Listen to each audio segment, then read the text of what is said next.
यहूदी और मुस्लिम धर्म लगभग समान नजर आते हैं, फिर भी यहूदी और मुसलमानों में आखिर जंग क्यों है?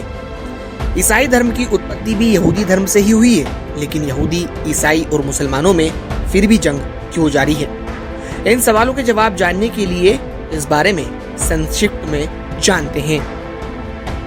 613 ईस्वी में पैगंबर हजरत मोहम्मद सल्लल्लाहु अलैहि वसल्लम ने इस्लाम का उपदेश देना शुरू किया। उस वक्त मक्का, मदीना सहित पूरे अरब में बेगन, मुशरिक, सबायन, ईसाई, यहूदी आदि धर्म मौजूद थे। अरब के लोगों ने पैगंबर के उपदेश का विरोध किया। इन विरोध करने वालों में यहूदी ज्यादा तादाद में थे। यहूदी उनके धर्म में कोई बदलाव नहीं चाहते थे, लेकिन हजरत मोहम्मद धर्म को सुधार रहे थे। यहीं से मुसलमानों और यहूदियों के बीच जंग का आगाज हुआ। 622 ईस्वी में पैगंबर मोहम्मद ने अपने अनुयायियों के साथ मक्का छोड़ मदीने का रुख किया। इस्लाम में इसे हिजरत कहा गया। यहीं से इस्लामी कैलेंडर हिजरी का आगाज हुआ। मदीने में हजरत मोहम्मद के अनुयायियों में काफी हद तक बढ़ोतरी हुई। इस्लाम को खत्म करने के लिए अरब के कई कबीलों और यहूदियों ने जंग की। खंदक, खैबर, बदर और फिर मक्का को मुसलमानों ने फतह कर लिया। 632 ईस्वी में हजरत मोहम्मद सल्लल्लाहु अलैहि वसल्लम ने दुनिया से पर्दा कर लिया। उनकी वफात के बाद लगभग पूरा अरब इस्लाम अपना चुका था।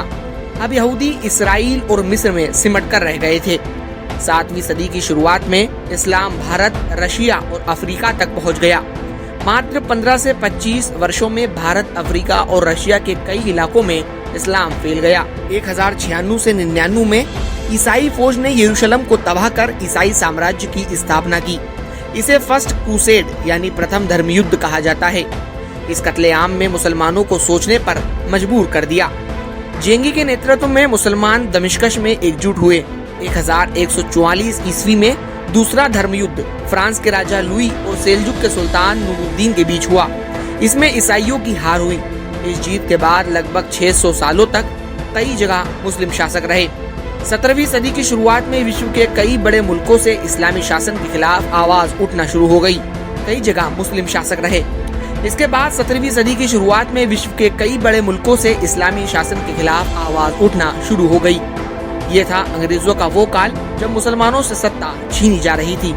बहुत सालों तक दुनिया 4 भागों में बटी रही: इस्लामी शासन, चीनी शासन, ब्रिटेनी शासन और अन्य। फिर भी 19वीं सदी कई मुल्कों के लिए नए सवेरे की तरह शुरू हुई।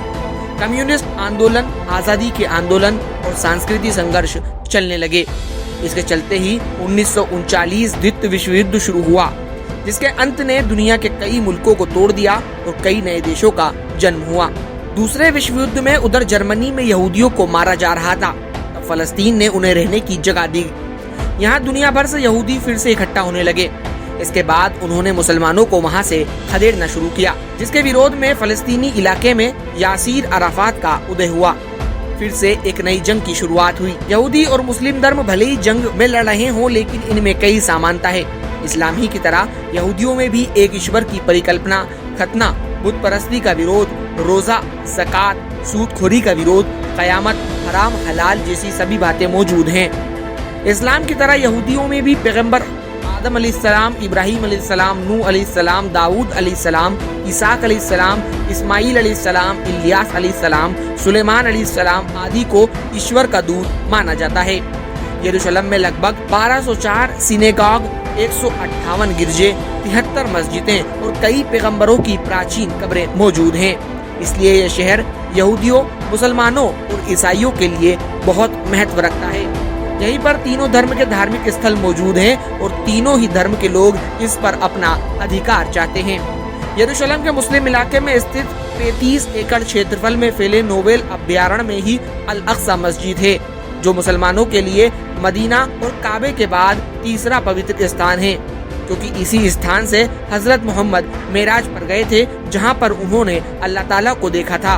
इस धार्मिक पहलू के बाद इजराइल को एक और बात सताती है, और वो ये कि वो चारों तरफ से अरब मुल्कों से घिरा हुआ है। इसलिए वो अपने क्षेत्रफल को अधिक करके अरब मुल्कों द्वारा बना ये दबाव कम करना चाहता है। शायद इसीलिए आज की ये जंग फलस्तीन और इजराइल के बीच जारी है।